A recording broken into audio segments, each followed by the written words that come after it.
Bonjour à toutes et à tous et bienvenue sur vk.fr pour cette nouvelle webconférence, 11e et dernière webconférence aujourd'hui du printemps de la recherche en éducation, cycle de 11 webconférences en ligne initiées et organisées par le réseau des INSPE qui a débuté le 29 mars dernier.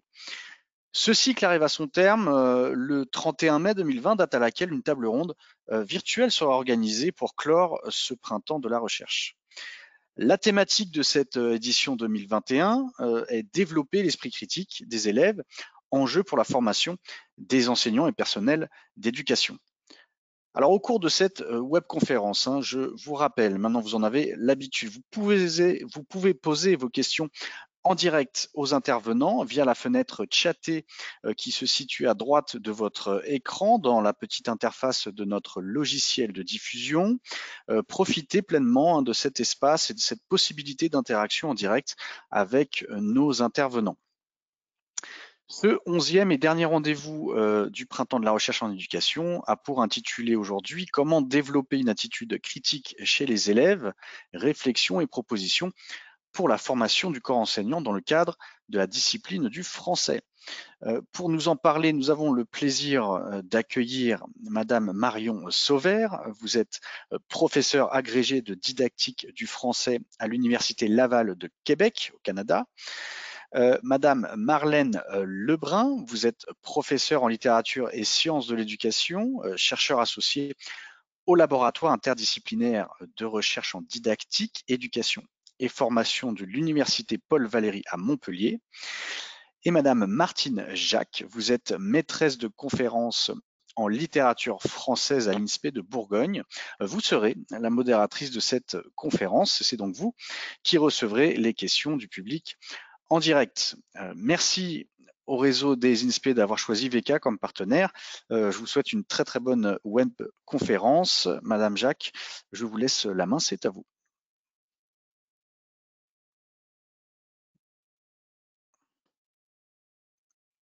Votre micro, Madame Jacques.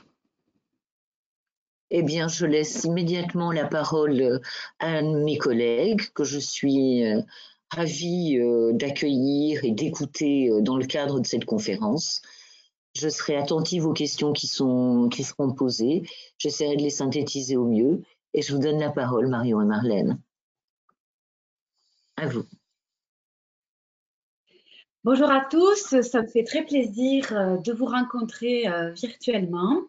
Je vais commencer la première partie de cette présentation sur l'esprit critique, ou plutôt ce que nous allons appeler l'attitude critique, et ensuite je céderai la parole à Marlène.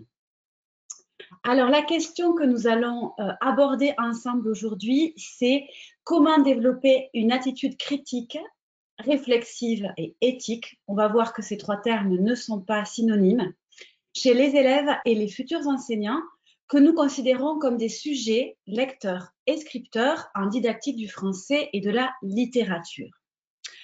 Pour aborder cette question, nous vous avons préparé une présentation en 5 moments.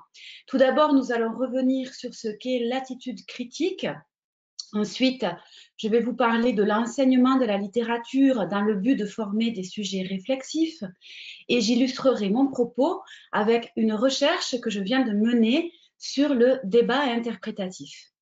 Puis Marlène Lebrun prendra la parole pour vous présenter le carnet réflexif partagé, un outil de formation sur lequel elle a mené des recherches. Et finalement, nous aurons un temps de discussion et d'échange. Alors, qu'est-ce que l'attitude critique? Notre but était de poser quelques éléments de réflexion permettant un dialogue interdisciplinaire. Alors, nous nous sommes appuyés sur 3 conférences de Michel Foucault, dont vous voyez les références à l'écran, pour tenter une définition de ce qu'il nomme l'attitude critique. Tout d'abord, la première remarque que l'on peut faire, c'est que, selon lui, l'attitude critique prend des formes spécifiques au domaine de la connaissance dans lesquelles elle s'exerce. Cela veut dire que l'attitude critique peut prendre des formes différentes selon, par exemple, les disciplines scolaires. Mais elle comporte aussi des traits communs qui sont repérables dans toute activité de réflexion, du moins dans notre contexte de la modernité occidentale. Alors, la première définition que Foucault donne de la critique, c'est l'art de n'être pas tellement gouverné. Ce qui montre que, pour lui, le foyer de l'attitude critique, ce sont les rapports entre le pouvoir, la vérité et le sujet. Ces rapports peuvent être pensés de deux façons, selon lui, à partir d'un ouvrage fondateur qui est « Qu'est-ce que les Lumières » de Kant. Donc, selon Foucault, à partir de Kant, on pense ces rapports selon ce qu'il appelle l'analyse critique de la connaissance. Dans cette voie, on se pose des questions comme « Qu'est-ce que la vérité ? Comment est-il possible de connaître la vérité ?» Or, selon Foucault, considérer cette première voie, ce n'est pas suffisant, car on le sait, la rationalisation excessive peut mener à ce qu'il appelle la fureur du pouvoir. Il est donc important de dégager une seconde voie qu'il appelle ontologie historique de nous-mêmes. Qu'est-ce que ça veut dire? Ça veut dire que nous nous demandons quel est notre présent, quelle est notre actualité, en cela quelle est une figure de l'histoire. Et ensuite, nous nous demandons qui sommes-nous et que devons-nous être en fonction de cette actualité. La question fondamentale que pose Foucault est la suivante. Comment pouvons-nous analyser la façon dont nous nous sommes formés nous-mêmes à travers l'histoire de notre pensée?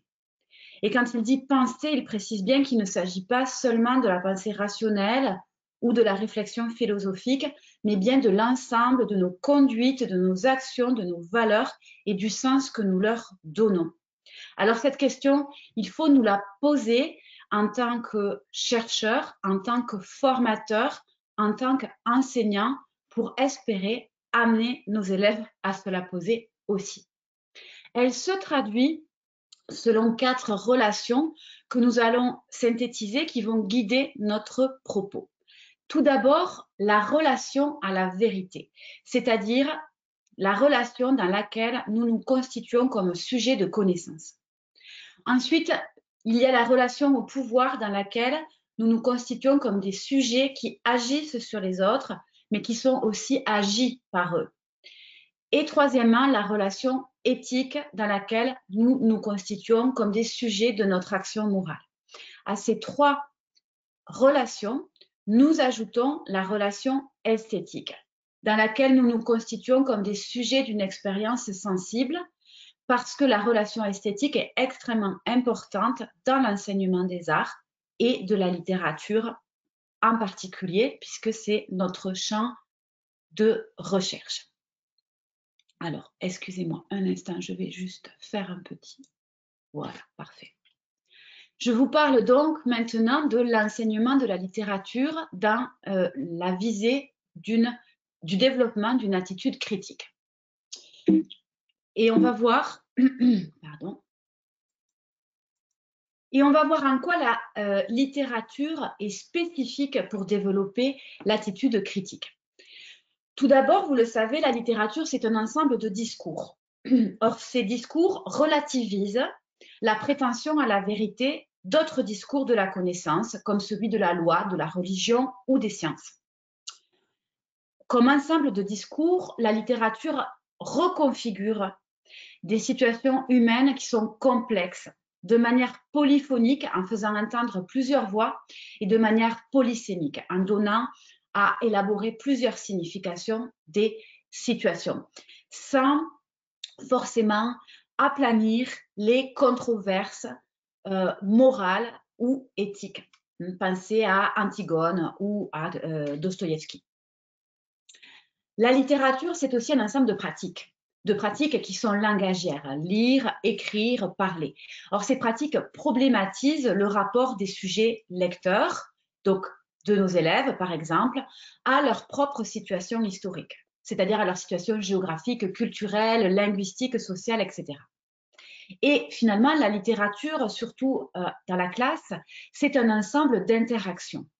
Et ces interactions, elles sont de 2 ordres. On a des interactions intersubjectives, donc entre les sujets, par exemple entre les pairs ou entre les élèves et les enseignants. Mais ce dialogue entre pairs et enseignants, il est situé à l'intérieur d'un dialogue beaucoup plus grand dans l'enseignement de la littérature, qui est le dialogue avec tous ceux qui ont lu et écrit sur les œuvres que l'on travaille. Donc, on se situe dans le dialogue avec la tradition aussi. Dans le champ de la didactique de la littérature, qui est un champ tout récent, tout nouveau, qui se structure depuis une vingtaine d'années, Annie Rouxel parle d'une rupture épistémologique. Cette rupture, elle consiste pour nous à passer de l'analyse du texte pris comme objet à la prise en compte des relations entre les sujets lecteurs et les textes. Ça veut dire qu'il ne s'agit plus de transmettre des méthodes d'analyse qui permettraient d'objectiver le sens du texte, mais plutôt de créer des conditions didactiques qui soient favorables à une diversité d'interprétations dans la classe. Parce qu'on s'intéresse à la diversité des interprétations de la diversité des élèves. L'activité des élèves, des sujets lecteurs, on la conçoit comme un dialogue, comme un mouvement entre appropriation et distanciation. Et ce mouvement d'appropriation-distanciation, il se réalise par rapport, oui, au texte, mais pas seulement. Il se réalise aussi par rapport à soi-même comme lecteur, à revenir sur, par exemple, les préjugés qui ont influencé ma propre interprétation. C'est ce qu'on appelle la dimension réflexive ou réflexivité. Il se réalise aussi par rapport aux lectures des autres. Et finalement, il se réalise à l'intérieur de normes et de valeurs qui circulent et qui structurent des communautés disciplinaires spécifiques. En littérature, on va parler de communautés interprétatives. Les habiletés des élèves que l'on vise à développer, elles sont grosso modo, vraiment à très grands traits, de 3 ordres. D'abord, élaborer des significations, c'est-à-dire apprendre à comprendre, à interpréter, à actualiser, à contextualiser des textes, des lectures. Ensuite, formuler des jugements. Ça peut être des jugements de goût ou des jugements de valeur. Et finalement, il y a les habiletés réflexives comme mettre à distance ses pratiques de lecture et d'écriture et revenir sur soi comme lecteur ou comme scripteur. Ces habiletés des élèves, elles se traduisent, elles sont observables grâce à des procédés langagiers. Par exemple, et non exhaustivement, justifier, argumenter, inventer, généraliser. Alors, je vous ai mis en orange les habiletés sur lesquelles j'ai particulièrement travaillé dans le cadre de mes dernières recherches. Ce que l'on va se demander aujourd'hui, c'est comment ces habiletés peuvent contribuer à l'attitude critique des sujets. Et pour répondre à cette question, je vais vous présenter le débat interprétatif. Alors, j'ai mené une recherche sur le débat interprétatif au 2e cycle du secondaire, donc à la fin de la scolarité obligatoire au Québec. Qu'est-ce que c'est le débat interprétatif? C'est une activité qui est collaborative et qui est menée par l'enseignant ou l'enseignante avec toute la classe sur une œuvre commune qui a été lue au préalable par tous les élèves. C'est une activité orale qui relève de ce qu'on appelle l'oral réflexif, qui repose sur un étayage très très important de la part des enseignants. Il porte principalement sur la diversité des interprétations d'un texte littéraire, sur la justification et la validation intersubjective de ces interprétations. C'est donc une activité de débat qui est différente, qui est alternative et complémentaire par rapport au débat argumentatif. Alors, je passe rapidement sur la différence entre débat argumentatif et débat interprétatif. J'y reviendrai dans la période de questions. Ce qui est important de retenir, c'est que dans le débat interprétatif, on travaille ensemble, pas les uns contre les autres. On travaille ensemble à évaluer la recevabilité de différentes interprétations, ce qui fait qu'à la fin, on peut avoir 2 interprétations qui sont contradictoires et qui sont jugées également recevables par les lecteurs qui participent au débat. Bien. Donc, la recherche que j'ai menée, c'est une recherche formation que j'ai menée avec 8 enseignantes et les élèves auxquels elles enseignaient durant toute l'année scolaire. Elles ont reçu, les enseignantes, une formation de plus de 20 heures, à la fois théorique et pratique, et chacune d'entre elles a expérimenté 3 débats durant l'année scolaire sur 3 œuvres que nous avons choisies en commun avec elles. Et elles travaillent dans des établissements publics qui sont situés dans des contextes socio-économiques et sociolinguistiques variés à travers toute la province du Québec. Les données collectées, retranscrites et analysées sont très nombreuses. Nous avons filmé intégralement 23 débats, mené 46 entrevues avant et après chaque débat avec les enseignantes et nous avons recueilli plus de 1000 textes d'élèves. Les œuvres sur lesquelles nous avons travaillé, vous les voyez apparaître à l'écran. Je passe rapidement parce que le temps passe aux pratiques des enseignantes, aux résultats, quelques résultats de cette étude. Tout d'abord, dans le débat interprétatif, les enseignantes enseignent plusieurs habiletés lectorales, pas seulement l'interprétation, mais aussi la compréhension et la réaction. Ensuite, mener un débat, c'est principalement organiser le conflit des interprétations. Donc, elles font énormément d'étayage du processus interprétatif. Elles demandent aussi très fréquemment des retours au texte et elles enseignent des savoirs, principalement des savoirs sur le contexte de production de l'œuvre. Deuxième ensemble de gestes didactiques très fréquents, le questionnement. Donc, c'est tout ce qui concerne la formulation de questions qui sont des problèmes de lecture, qui suscitent en fait des interprétations. Et finalement, les interactions dominantes avec les élèves, c'est la distribution de la parole, la demande de clarification, la demande de reformulation.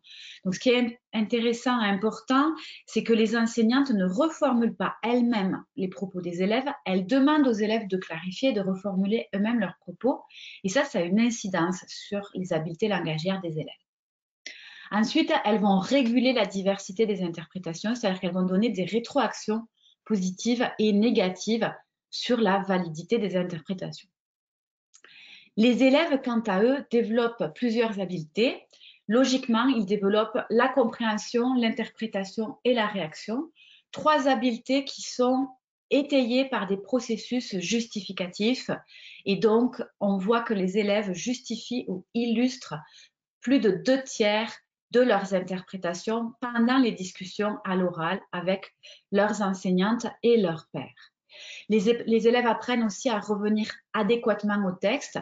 Ils justifient leurs interprétations en citant le texte de façon individuelle et collective. Qu'est-ce que je veux dire par collective? C'est que parfois, on a un élève qui va formuler l'interprétation, un second élève va amener la justification et un troisième va proposer la citation. Donc, on a vraiment une co-construction collective de la justification des interprétations. Et donc, les élèves interagissent énormément entre eux. Les interactions sont très nombreuses, très variées. Les plus fréquentes, c'est l'expression de la convergence ou de la divergence avec les interprétations proposées par les autres. Je vais vous donner quelques exemples de propos d'élèves qui portent sur Inconnu à cette adresse, qui est une nouvelle épistolaire de Cressman Taylor, qui se situe dans le contexte de la montée du nazisme. Et pour que vous puissiez comprendre les propos des élèves, il me faut faire un bref résumé pour ceux qui ne connaîtraient pas l'œuvre. Je vous prie de m'excuser, je vais spoiler, ou plutôt, comme on dit au Québec, divulgacher. Je suis obligée pour que vous compreniez les propos des élèves. Alors, c'est l'histoire de Max et de Martin, qui sont 2 amis. Max est un juif allemand qui vit aux États-Unis, en Californie, avec Martin, jusqu'au jour où Martin décide de retourner en Allemagne avec sa famille. On est en 1933. Et à partir de là, commence la correspondance entre eux deux. Or, Martin se montre de plus en plus perméable à la propagande antisémite dans ses lettres, mais en même temps, il explique que sa correspondance, comme toute correspondance, est systématiquement lue par l'administration nazie, qu'une censure impitoyable s'applique. Max, quant à lui, celui qui restait aux États-Unis, il s'inquiète pour sa sœur Griselle à cause des persécutions envers les Juifs et il demande à Martin d'aider sa jeune sœur Griselle. Mais Martin va refuser de l'accueillir et elle sera capturée et tuée par les SA. À partir de là, Max va élaborer une machination pour se venger de Martin. Il va utiliser dans ses lettres un double discours très compromettant afin que Martin devienne suspect aux yeux de la censure et soit arrêté. Alors, je vais terminer en revenant sur les 4 relations que nous avons identifiées dans les conférences de Foucault en début de présentation et je vais essayer de faire des liens avec le débat interprétatif, en quoi c'est une activité propice au développement de l'attitude critique. D'abord, demandons-nous qu'est-ce que c'est le rapport du sujet à la connaissance dans une telle activité. On se rend compte que les élèves ont conscience de la diversité interprétative, à la fois de la pluralité des interprétations et du fait aussi que les interprétations évoluent au fil du débat. Ils acceptent que d'autres interprétations que les leurs soient valides. Et ils recourent à des connaissances ou à leurs propres valeurs pour évaluer des interprétations contradictoires. Alors, je vous lis un extrait d'un texte d'élève. Tout le monde n'a pas nécessairement la même interprétation du livre que moi, car nos valeurs diffèrent. En effet, une grande partie de l'interprétation de Inconnu à cette adresse se fait en lien avec nos valeurs personnelles. Ainsi, certains peuvent trouver Max cruel d'avoir envoyé de fausses lettres codées à Martin, afin de le faire arrêter. Alors que d'autres personnes vont croire que c'était à Martin de ne pas devenir aussi froid et distant avec Max et de le laisser tuer sa sœur. Je n'ai pas le temps de commenter, mais c'est un texte extrêmement riche et intéressant pour le volet sujet de connaissance. Ensuite, les sujets sensibles. On voit que les élèves ils mobilisent de très nombreuses ressources subjectives, notamment psychoaffectives, axiologiques, c'est-à-dire qui relèvent des jugements et des systèmes de valeurs. Et ils expriment aussi leur empathie envers les personnages. Alors, nous avons trouvé un cas intéressant que nous avons appelé la ventriloquie.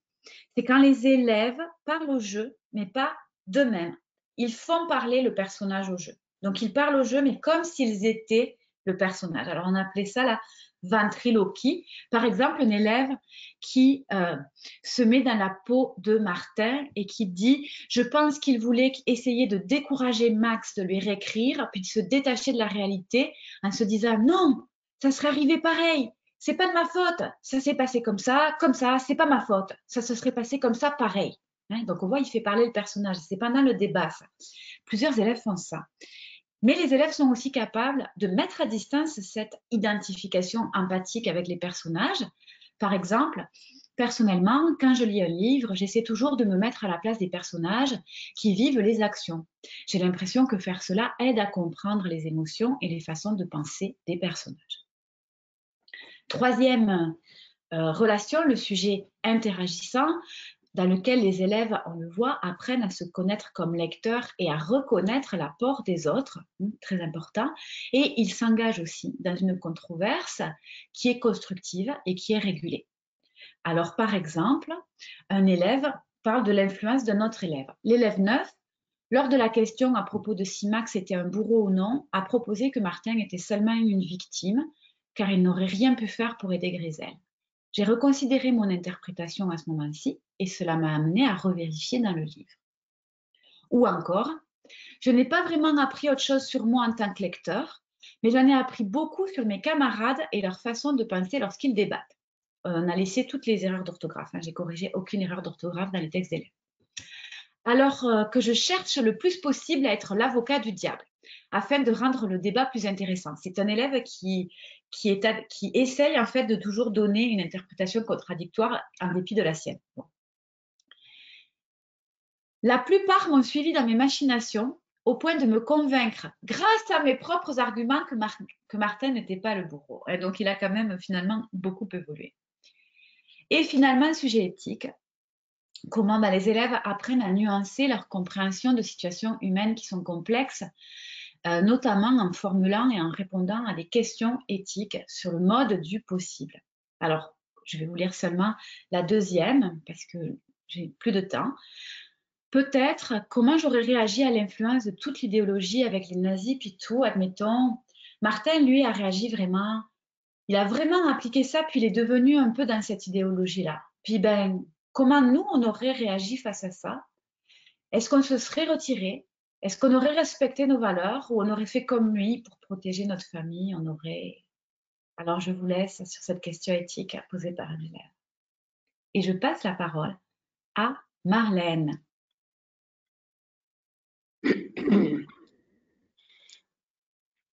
Bonjour à toutes et à tous. C'est avec beaucoup de plaisir que je prends le relais du propos de Marion pour vous présenter le carnet réflexif partagé comme un outil didactique pour la formation des enseignants.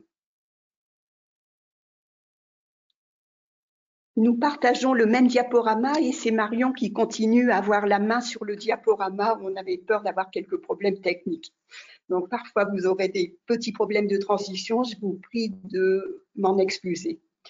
Le carnet réflexif partagé, pourquoi cette dénomination? Elle peut être appropriée par les étudiants, par les acteurs qui l'utilisent, c'est-à-dire ce n'est pas un terme qu'on est obligé de proposer d'emblée aux étudiants, ils peuvent eux-mêmes choisir une dénomination.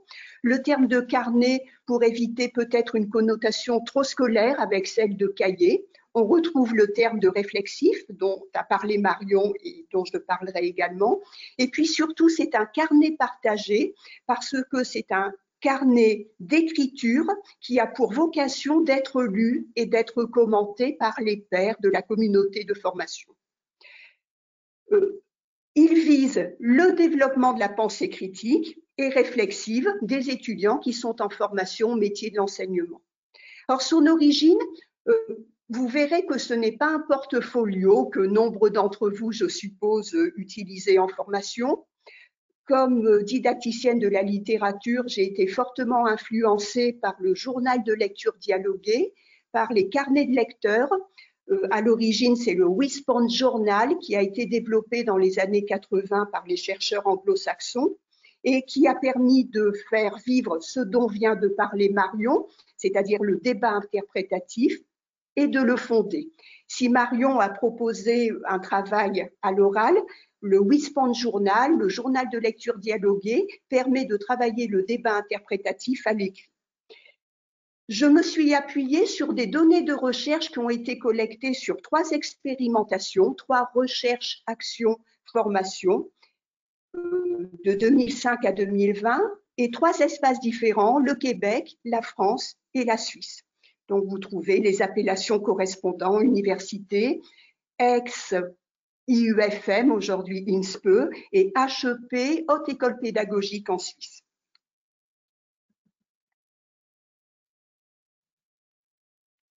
Tu peux pas. Cette écriture, celle qui est en jeu dans le carnet réflexif partagé, est une écriture à visée heuristique. Heuristique, Eureka, j'ai trouvé. À partir des travaux de l'anthropologue britannique Jack Goody, vous connaissez hein, le titre de de l'ouvrage qui, dans les années 77, a révolutionné la conception qu'on avait de l'écriture. Il parle de la raison graphique et de la domestication de la pensée sauvage. Donc, c'est cette idée que l'écriture, comme le dit également le poète René Char, l'écriture, elle permet de comprendre des choses que l'on n'avait pas encore compris de soi. C'est-à-dire, elle permet de faire émerger notre conscience, notre réflexion. Les mots qui vont surgir savent de nous des choses que nous ignorons d'eux. Donc, une fonction essentiellement heuristique du carnet d'écriture partagée. Quelles sont les modalités d'utilisation du carnet réflexif partagé? C'est un outil que l'on utilise en formation, essentiellement en cours présentiel. On pourrait imaginer aussi en cours distanciel, mais essentiellement en présentiel, en cours, surtout en cours et parfois en intercession. L'étudiant est confronté à une question ouverte et ou vive, c'est-à-dire une question pour laquelle il n'y a pas de bonne réponse, une question pour laquelle peut s'ouvrir un débat. l'étudiant propose une réponse écrite en fonction de ses représentations liminaires, en fonction de ses savoirs déjà là, dans une écriture tâtonnante qui est un écrit de travail. D'emblée, le premier jet qui est proposé par l'étudiant est partagé avec les pairs de manière aléatoire. Il est lu par les pairs et commenté par écrit par les pairs de la communauté de formation. Vous imaginez un cahier avec la page de gauche et la page de droite en vis-à-vis, la page de gauche étant réservée au scripteur, à l'auteur du cahier, et la page de droite pour les commentaires des pairs. Une question est proposée et à cette question, il y aura plusieurs strates de réponses et de commentaires. Et à chaque fois, ils seront datés, ce qui permettra à l'étudiant, lorsqu'il prendra connaissance des commentaires des pairs, lorsqu'il se relira également, de voir apparaître, d'appréhender l'évolution de sa réflexion. Et vous imaginez que ce carnet réflexif partagé fait preuve de beaucoup de souplesse et que le formateur, l'enseignant en cours, l'utilise à différents moments, pas obligatoirement ritualisé, et qu'il peut également, en fonction des réactions des étudiants, l'utiliser peu ou prou. Donc c'est un outil extrêmement souple qui accompagne un cours dans son entièreté sur une année de formation, qui peut accompagner un cours dans son entièreté. Pour vous donner une idée des questions ou des lanceurs d'écriture qui peuvent être proposés, je vais vous en donner deux exemples. D'abord, dans un cours de sciences de l'éducation, où vous avez une série donc, de questions ou de lanceurs qui ont été proposés aux étudiants. D'abord, contractualiser le cours, préciser ses attentes et ses engagements, après avoir présenté le plan de cours. Brosser le portrait du bon élève, hein, vous comprenez pourquoi le guillemet à bon, hein, celui qui est censé réussir à l'école. Considérez-vous que l'école soit un ascenseur social, une question de sociologie de l'éducation, mais tellement importante pour se situer en tant qu'enseignant, en tant qu'enseignante. Relater une anecdote vécue ou observée en lien avec le traitement de l'erreur. Le cours de sciences de l'éducation m'aide-t-il dans mes pratiques de stage? L'interculturalité vous semble-t-elle une priorité de l'école du XXIe siècle? Narrer une anecdote liée à une relation enseignant-parent qui a été difficile ou complexe. Brosser le portrait de l'enseignant que je souhaite devenir ou un contre-exemple, celui que je ne souhaite pas devenir. Je reviens au contrat liminaire dans la question 9. Ai-je réussi à tenir mes engagements? Donc c'est le retour sur ce contrat liminaire. Ce que je pense du carnet réflexif partagé, il est important qu'il y ait des moments de régulation sur cet outil d'accompagnement du cours. Et puis également, puisque l'on a travaillé dans un cadre de contractualisation, pensez-vous que le formateur ait respecté les engagements qu'il a proposés dans le contrat liminaire? On va passer à la suite un autre exemple de question, ici dans un cours de master qui avait pour objet justement l'écriture réflexive. Voici quelques questions. Est-il légitime que l'enseignement de ma discipline dès le secondaire 1 apprenne à mes élèves à penser et à réfléchir? Une petite citation glanée dans un article de journal. Là où la chèvre est attachée, elle doit brouter, en lien avec les langues, les cultures d'origine, la langue de scolarisation. Après la lecture du texte de Caroline Schippers, est-ce que je me retrouve dans une des postures d'enseignement proposées? Après la lecture d'un texte de Philippe Mérieux, l'écriture entre émancipation et assujettissement. Proposer un abécédaire à la Pérec sur l'écriture, écrire un hymne ou une diatribe de l'écriture, le portrait du bon élève, on l'a déjà vu tout à l'heure, et puis un souvenir d'apprentissage marquant de l'écriture.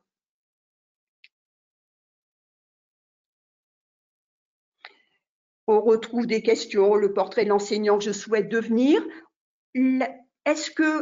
Comment je prends en compte la démarche réflexive qui est proposée dans les programmes et les moyens d'enseignement de ma discipline? Il s'agissait d'un cours dans une haute école pédagogique suisse où la démarche réflexive est considérée comme une compétence transversale qui traverse l'ensemble des disciplines. Que pensez-vous de la chute de la nouvelle d'Annie Saumon? On aurait bien aimé réciter un poème. Chute tragique, hein, pas très éloignée de ce que l'on a vécu récemment avec Samuel Paty. Pensez-vous que l'entretien d'explicitation puisse être utile en classe? Écrire une lettre ouverte à ses élèves, essayer de préciser le rapport à l'école des élèves qui m'ont été confiés cette année. On a affaire à des étudiants qui sont des stagiaires. Et puis ensuite, mon rapport à l'écriture et celui des élèves, est-ce que je peux le déterminer? Donc je rappelle qu'il s'agissait d'un cours sur l'écriture réflexive. Revenons aux enjeux de l'écriture dans le carnet réflexif partagé. Vous l'avez compris, c'est une écriture de travail, c'est une écriture de tâtonnement. On fait référence aux travaux de Jean-Charles Chabannes et de Dominique Bucheton, et elle a une fonction essentiellement heuristique de découverte de sa pensée. Ce n'est pas une écriture, et c'est très très important, qui soit destinée à être évaluée par l'enseignant, par le formateur, puisque celui-ci a aussi son carnet réflexif partagé et il assume une posture de pair, tant dans les commentaires qu'il va faire à l'écrit sur la page de droite, et il peut également proposer son propre carnet réflexif partagé aux étudiants de la communauté de formation. Donc le partage est extrêmement important, il promeut le conflit socio-cognitif, cette idée d'apprendre avec et par les pairs. Pour exemplifier la fonction heuristique qui me semble consubstantielle à cet outil, j'ai beaucoup aimé le terme tout à l'heure de Marion, le vulga, enfin le fait d'anonymer j'ai repris un prénom qui est différent de celui de l'étudiant qui, dans un verbatim, dit que ce carnet réflexif partagé, alors je cite, « Il m'a donné la possibilité d'approfondir mes propres réflexions, parfois trop globales sur certaines thématiques. Le fait d'écrire pousse automatiquement à réarranger ces idées pour qu'elles prennent forme et deviennent cohérentes. Étant plus volontiers une personne oralisante, cette méthode de travail m'a aidé à ordonner mes pensées, parfois trop chaotiques. » Or, deux choses intéressantes, le modalisateur, l'adverbe de modalisation automatiquement, cette idée justement que cet écrit de travail, ce premier jet, finalement, il permet de réarranger les idées qui ont du mal à être cohérentes lorsqu'elles sont exprimées oralement. Et puis cette idée aussi qu'au départ, il n'aimait pas obligatoirement ce carnet réflexif partagé, puisqu'il se sentait plus à l'aise à l'oral, étant plus volontiers une personne oralisante. D'autres extraits collectés donc dans les données de recherche, on les verra dans la diapositive suivante. Vous voyez que ce carnet réflexif partagé permet à l'étudiant de prendre conscience de l'évolution de ses savoirs, de l'évolution de sa réflexion, grâce aux commentaires des pairs et également grâce à la relecture qu'il fait de ses propres strates d'écriture. Or, on n'est pas du tout, bien sûr, dans une simple restitution de savoir qui peut confiner au psittacisme. On est véritablement à partir des travaux de John Dewey qui ont été repris ensuite par Donald Schoen dans ce qu'on appelle une posture réflexive qui permet un va-et-vient entre les pratiques et les théories. Le fameux praticien réflexif tel qu'il a été théorisé par Schoen. L'importance de cette posture méta-cognitive qui permet donc de réfléchir sur ce que l'on est en train de faire, sur l'outil que l'on utilise, d'où l'importance d'avoir des séances de régulation de l'outil quand on l'utilise comme moyen d'accompagnement du cours. Effectivement, l'analyse réflexive est un processus cognitif continu qui s'apprend, qui s'exerce non seulement dans le cours de l'action en cours, il faut résoudre des problèmes pédagogiques, des problèmes didactiques en faisant preuve de créativité, mais qui s'exerce également après l'action avec une capacité de distanciation, de posture critique qui alimente la créativité pédagogique et didactique. Aujourd'hui, nous sommes confrontés à la vogue des communautés professionnelles où les praticiens partagent, échangent leurs pratiques constituées en savoir d'expérience. On peut parler de cercles de pratique et ils sont extrêmement nombreux sur les réseaux. Il ne s'agit pas du tout de les déplorer, ils existent et je pense qu'au contraire, il faut en tenir prendre conscience de l'importance qu'ils ont pour les praticiens, pour les enseignants, pour les futurs enseignants, et faire en sorte que le carnet réflexif partagé, par le va-et-vient qu'il permet entre les pratiques et les théories, leur donne une dimension supplémentaire. Parce que la posture critique permet vraiment de subsumer le tout, et notamment la démarche réflexive. Il s'agit donc d'être capable de prendre position dans un débat qui promeut le dialogue des idées et des thèses.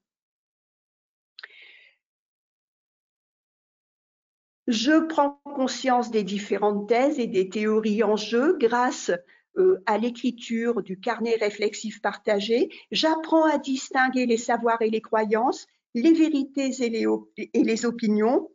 À la fois l'empathie, je l'apprends, je me mets à la place de mon père, c'est ce dont a parlé tout à l'heure Marion en parlant d'appropriation, mais en même temps j'apprends la distanciation parce que je problématise, j'objective, et ça permet effectivement de promouvoir le débat délibératif, la capacité de synthèse. Le carnet réflexif partagé peut être un tremplin extrêmement intéressant à des jeux de rôle dans lesquels vous proposez une question vive, par exemple les méthodes d'apprentissage de la lecture, et puis vous allez imposer différents rôles qui vont impliquer chez les étudiants de développer une conception qui n'est pas obligatoirement la leur. Ils vont préparer leur intervention. Tout cela sera animé par une sorte de journaliste, animateur, qui lui va avoir justement le rôle de problématisation et d'objectivation.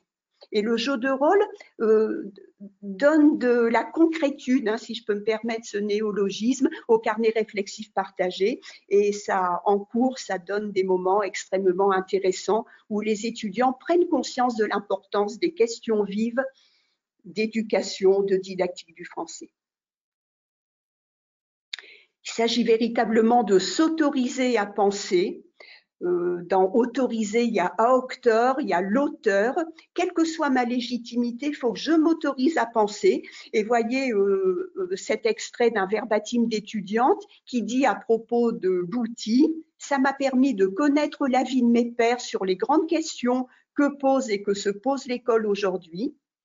Approfondir mon bagage de connaissances pour avoir un œil éclairé sur les enjeux de l'actualité scolaire et pouvoir prendre position en argumentant avec des références à l'appui. Donc des pratiques étayées par les théories. La fonction du partage est fondamentale. Alors je vous laisse prendre connaissance sur cette diapositive de différentes citations d'étudiants par rapport à cette fonction qui là a été plébiscitée. Cela m'a appris à échanger, à débattre, à s'opposer dans un contexte en lien avec une réflexion professionnelle, intéressant de rediriger sa réflexion grâce aux autres. Puis tout à la fin, j'ai appris que les autres nous apportent énormément. J'ai pu le voir à travers le CRP, sigle du carnet réflexif partagé. Bien sûr, il y a des bémols, il y a des réticences au partage écrit, ce qui veut dire que lorsqu'on utilise cet outil, il faut vraiment qu'il y ait un apprentissage du commentaire dialogal. Par exemple, le carnet réflexif est intéressant, il apporte du nouveau, mais je n'aime pas spécialement que d'autres élèves, collègues me lisent. Je préfère discuter avec ceux avec qui j'ai des choses à partager, à débattre. Souvent, l'avis des collègues était juste une approbation à notre idée. Rares étaient ceux qui la contredisaient. Deux choses intéressantes. Le consensus, on est toujours dans le consensus, donc les commentaires n'apportent pas quelque chose de nouveau. Puis finalement, je préférerais discuter avec les personnes de ma communauté. Alors, là, vous voyez quand même que ça peut être aussi un petit peu dangereux parce qu'il est vrai que le carnet réflexif partagé est lu aléatoirement par l'ensemble des pairs de la communauté de formation et on ne choisit pas ses lecteurs.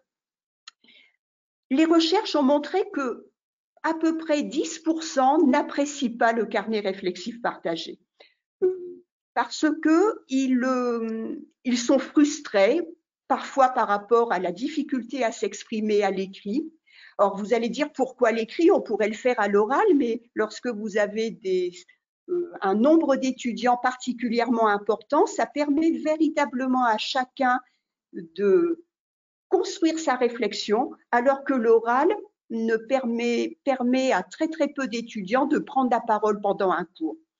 D'autres disent je n'ai pas aimé cette pratique, je fais beaucoup de fautes d'orthographe, donc cette peur de la correction orthographique, et puis aussi la difficulté de proposer un premier jet, c'est-à-dire en fait perdure l'idée que l'écrit est un produit fini, que l'écrit est un produit toiletté où il n'y a pas de scorie, où il n'y a pas de faute.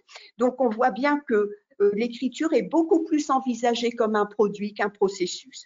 Ce qui fait que cet outil permet aussi de travailler avec les étudiants sur les conceptions de l'écriture qui sont en jeu, écriture travail, écriture processus, écriture construction de sens. Et on revient aux travaux de Jacques Goudy dont j'ai parlé plus tôt. Alors, pour terminer, je dirais que est-ce que l'on peut parler de formation homologique? Vous savez pertinemment, vous qui êtes formateur, formatrice, d'enseignants, de futurs enseignants, que parfois, ils ne le disent pas toujours tout haut, mais ils le pensent, oui, faites ce que je dis, mais ne faites pas ce que je fais. Et peut-être que cet outil permet de mettre en adéquation le discours et les préconisations, la mise en œuvre. Regardez ce que dit cette étudiante. Ma posture scolaire a pris le dessus, m'a freinée dans ma participation. J'en suis responsable et m'en excuse. C'est difficile de briser une manière de fonctionner qu'on a mis des années à construire. Joli défi que vous vous êtes lancé. Donc, cette étudiante renvoie à la formatrice qui lui a proposé d'utiliser cet outil, les difficultés qu'elle a eues pour entrer dans cette écriture et dont elle s'est rendue compte de l'intérêt in fine. Cet outil participe aussi à la formation d'un praticien réflexif, je reprends les termes de Schoen, et on peut dire également engagé. Bien évidemment que ces modes d'appropriation dépendent des modalités pédagogiques qui sont mises en œuvre dans le cours et notamment des gestes professionnels. Je vous renvoie aux travaux de Soulet et de Bucheton. Le carnet réflexif partagé est véritablement une expérience de cognition psychique et sociale à la fois. Je donne le témoin à Marion pour la discussion qui conclura notre intervention. Merci beaucoup Marlène. Écoutez, on va passer tout de suite à l'échange. On va revenir rapidement sur les 4 relations que l'on peut explorer, hein, les relations épistémiques chez Foucault que l'on peut explorer de façon tout à fait complémentaire avec le travail sur le carnet réflexif partagé. Peut-être aller oser une définition de l'attitude critique, c'est pas facile, mais il faut se lancer. Hein. L'attitude critique, ce pourrait être l'analyse de nos relations à la vérité, au pouvoir, à l'éthique et à l'art, en tant qu'elles sont des formes historiques de notre actualité, dans lesquelles nous nous constituons comme des sujets de connaissance, des sujets agissants, moraux et sensibles. Cette attitude est inséparable des pratiques langagières réflexives. Foucault parle de technique de soi, mais il ne faut pas entendre technique au sens techniciste. L'écriture est la première des techniques de soi, c'est-à-dire la façon de devenir un autre que soi, justement. Alors, je propose à Martine de nous guider dans la période d'échange et de questions. Nous avons une riche bibliographie. Je ne sais pas si le diaporama sera envoyé aux participants. Nous avons une bibliographie thématique hein, avec plusieurs références dans les différents champs du savoir convoqués. Merci beaucoup. Beaucoup, Marion et Marlène. C'était très intéressant et au-delà des exemples que vous avez choisis, ça nous a permis vraiment de réfléchir sur ce qu'est l'esprit critique et sur la spécificité de la littérature et de la démarche d'écriture dans la construction, dans l'organisation de cet esprit critique. Donc, plusieurs questions portent sur les dispositifs que vous avez mis en place, sur leur spécificité. J'y reviendrai dans une minute. Je voulais tout d'abord dire que il me semble que par rapport à la thématique de ces journées, pas seulement de la didactique du français, ce qu'il est intéressant, c'est que l'on voit se dessiner une définition de l'esprit critique qui n'est pas un esprit de la critique, mais bien un esprit ouvert à une éthique de l'interrogation. Et je pense qu'évidemment, si ce sujet est arrivé cette année dans la programmation du Printemps de la Recherche, ça n'est pas par hasard, c'est aussi lié aux circonstances que nous avons évoquées, par exemple, en tout cas en France, à la question de l'assassinat de Samuel Paty et de tout ce que ça a entraîné comme débat, notamment autour de l'esprit des Lumières, de l'esprit critique. Et je vous remercie d'avoir évoqué Michel Foucault, qui justement qui a évolué dans son rapport aux Lumières et qui finalement nous permet de concevoir vraiment un esprit critique qui est un esprit qui prend en compte le sujet et non pas dans un rationalisme éthéré. Et ça, j'ai trouvé ça dans les deux cas, dans les exemples que vous avez donnés, tout à fait pertinent. Alors, les auditeurs voulaient revenir poser quelques questions à Mario Sonvert. Plusieurs questions, d'abord des questions d'explicitation. Est-ce que tu peux nous redire, Marion, quel était l'âge des élèves qui ont lu et commenté Inconnu à cette adresse, enfin discuté, interprété Inconnu à cette adresse, et est-ce qu'il te semble possible que ce dispositif, ce positionnement critique, ces positionnements critiques, ces techniques, puissent s'adapter à des élèves plus jeunes, notamment dans la lecture d'un album jeunesse. Et dernier point, alors quels problèmes de choix et quels problèmes cognitifs peuvent se poser selon toi? Au niveau du primaire spécifiquement? Oui, les élèves plus jeunes, certainement, puisqu'on parle de littérature jeunesse, je pense qu'on est peut-être plutôt sur le primaire. Alors là, en fait, c'est l'équivalent de 4e, 3e seconde dans le système français, puisque le secondaire a une année de plus que le collège français. C'est la fin de la scolarité obligatoire pour les jeunes Québécois. Ça, c'est pour les données de la recherche. C'est la première recherche dans toute la francophonie sur le débat interprétatif au secondaire, qui est traditionnellement et principalement un objet d'étude au primaire. Donc, c'est très important de dire que le débat interprétatif vient du primaire et que c'est moi qui l'ai transposé au secondaire par rapport à la deuxième question. Ensuite, donc, est-ce que le débat interprétatif est transposable au primaire? Évidemment, puisqu'il vient en fait des travaux de Catherine Tovron, qui commence à dater, notamment Lire interpréter à l'école en 1999. Et il y a eu plusieurs recherches françaises sur l'enseignement du débat interprétatif au primaire. Quels sont les problèmes cognitifs ou généralement quels sont les problèmes que peut poser le débat? C'est difficile de répondre. Je peux répondre sur les pratiques des enseignantes. À mon avis, au niveau des élèves, il s'agit d'ajuster en fait évidemment le choix de l'œuvre. Donc, les œuvres de littérature de jeunesse me semblent parfaitement appropriées de par la richesse interprétative. Et certainement enseigner davantage de façon systématique la justification, notamment la justification orale, qui est loin d'être simple, même pour des grands élèves de la fin du secondaire. Ce qui a été documenté par Anna Diaz, qui a mené une étude en 2015 sur le débat interprétatif au primaire, c'est ce qu'elle appelle l'absence de traitement de l'erreur interprétative. C'est-à-dire que Anna, dans sa recherche, mais qui ne portait pas sur un grand nombre de débats, je crois que c'était les débats de 2 enseignantes ou 3 enseignantes, ne constatait pas que les enseignantes corrigeaient les interprétations qui pouvaient être fautives. Donc, il y avait l'impression qu'on laissait un peu délirer les élèves sur les textes. Ce n'est pas ce que moi j'ai observé au secondaire. Et je pense que c'est peut-être une question de niveau ou c'est peut-être une question de formation dans le sens où moi j'ai donné une formation spécifique de 20 heures aux enseignantes sur comment mener des débats. Donc il me semble que la formation a joué. Ce que nous avons observé, c'est qu'il y a un traitement de l'erreur interprétative, mais il est implicite.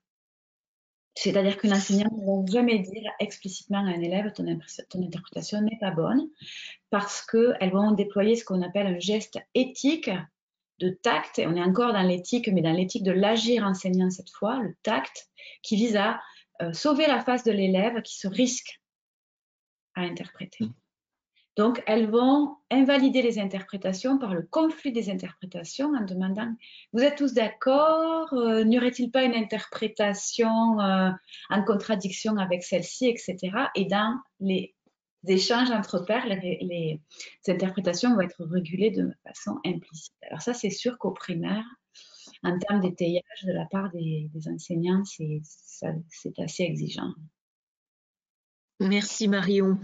Je vois le temps passer très très vite et donc je vais voir avec Marlène les questions qui sont apparues sur le dispositif du CRP. C'est aussi peut-être, est-ce que ce CRP a pu se faire en distanciel? Est-ce qu'on peut imaginer, d'ailleurs ça me semble une question, est-ce que on peut pas envisager que finalement les outils actuels d'écrit en ligne, etc., pourraient également permettre justement le commentaire? Qu'est-ce qui se passe? Y a-t-il eu des dispositifs en distanciel? Si c'est le cas, est-ce qu'ils ont été aussi efficaces ou est-ce que c'est envisageable plus largement? Oui, oui, c'est tout à fait envisageable de l'utiliser en distanciel, même si quand on le peut, le présentiel, l'écriture cursive, l'écriture manuscrite est vraiment intéressante parce que là, on est vraiment dans une interaction qui se fait au moment de la rencontre.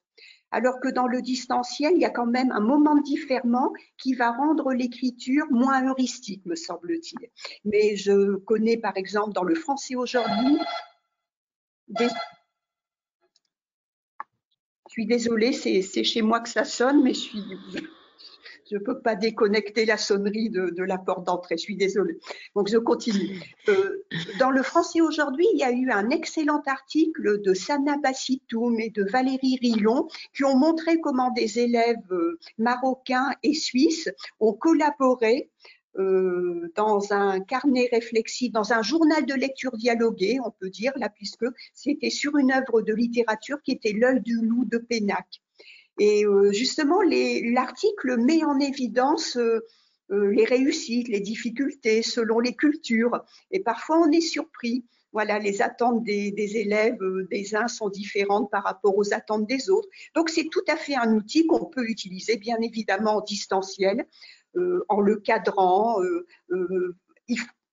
Quand même, il est très intéressant qu'il soit concomitant au cours en train de se dérouler. Ça, c'est vraiment important parce qu'il y a vraiment une sorte de va-et-vient entre les réactions à l'oral, entre l'oral et l'écrit, et c'est quand même un outil d'accompagnement. Oui, je crois que c'est clair, ta réponse est claire, effectivement, là-dessus. Alors, je vois qu'il nous reste 2 minutes. Alors, une petite question ponctuelle à Marion. Peux-tu redonner le nom de la nouvelle d'Annie Saumon, très rapidement? Donc, c'est pour Marlène. Oui, donc c'est On aurait bien aimé réciter un poème. Une nouvelle, voilà, qui est extrêmement intéressante, qui donne à penser sur le rôle de l'enseignant, sur son attitude, sur les clivages culturels entre ce qu'il est lui et ses élèves lorsqu'il parle, par exemple. Enfin, je vous conseille de la lire parce qu'elle est vraiment très très intéressante et ça donne à penser sur la posture de l'enseignant par rapport aux élèves. Cette nouvelle peut se terminer mal, mais la fin est très ouverte aussi. Donc c'est à chacun de la lire. Elle déstabilise énormément les enseignants en formation.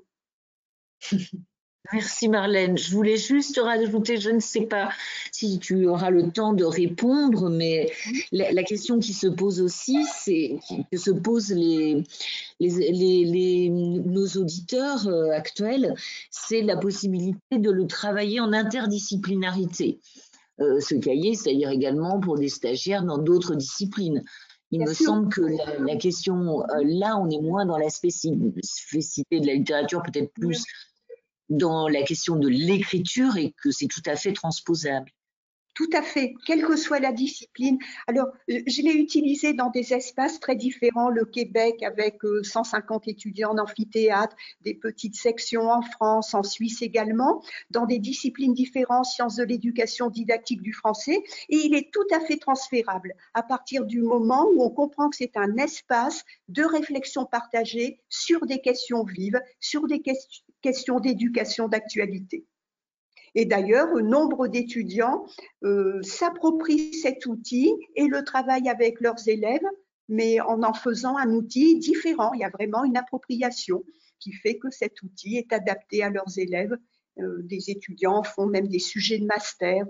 L'année dernière, une étudiante a décidé aussi de continuer en doctorat par rapport à son sujet de master, où elle avait travaillé avec une classe d'élèves fragiles socioculturellement sur ce carnet réflexif partagé, parce qu'on sait bien que dans les milieux populaires, mais pas au sens péjoratif du terme, la controverse est difficile, la contradiction est difficile, le conflit des interprétations est difficile à admettre. On aimerait bien avoir une bonne réponse. Je te remercie parce que tu réponds à une autre question qui avait été posée sur ces outils de gestion conflit. Et je vais rebondir sur ce point pour réinterroger Marion, puisque plusieurs intervenants se demandent en quoi consistaient ces 20 heures de formation auprès des enseignantes avant d'observer la manière dont elles mettaient en place les débats interprétatifs. Est-ce que tu peux nous en dire quelques mots ? Bien entendu, merci pour la question très pertinente. Je tiens juste à dire que si vous avez envie d'échanger avec nous, nous avons mis nos adresses mail sur la première diapo. Donc, si vous voulez nous écrire ensuite et que vous n'avez pas le temps maintenant de poser des questions, ça nous fera plaisir, n'est-ce pas Marlène ? On en avait parlé, hein, ça nous fera plaisir de vous répondre ultérieurement. La formation consistait concrètement en 2 journées dans lesquelles il y avait donc des présentations d'abord sur la recherche en général, quel allait être l'engagement en fait des enseignantes dans la recherche. Les œuvres avaient été choisies avant par sondage et discussion Facebook ensemble, et donc elles avaient lu les œuvres. Et donc le matin, en général, je faisais des formations sur plutôt théoriques. Qu'est-ce que le genre du débat? Comment mener un débat? Quelles sont les difficultés des enseignants, les enjeux du genre d'activité qui sont documentés par les chercheurs? Quelles sont les compétences qu'on souhaite développer chez les élèves? Et les après-midi, nous faisions des pratiques entre expertes, c'est-à-dire que nous faisions des débats interprétatifs entre enseignantes, chercheuses et étudiantes-chercheuses, puisque on était vraiment une grande équipe. Nous étions 2 chercheuses chevronnées, 3 étudiantes-chercheuses et les enseignantes.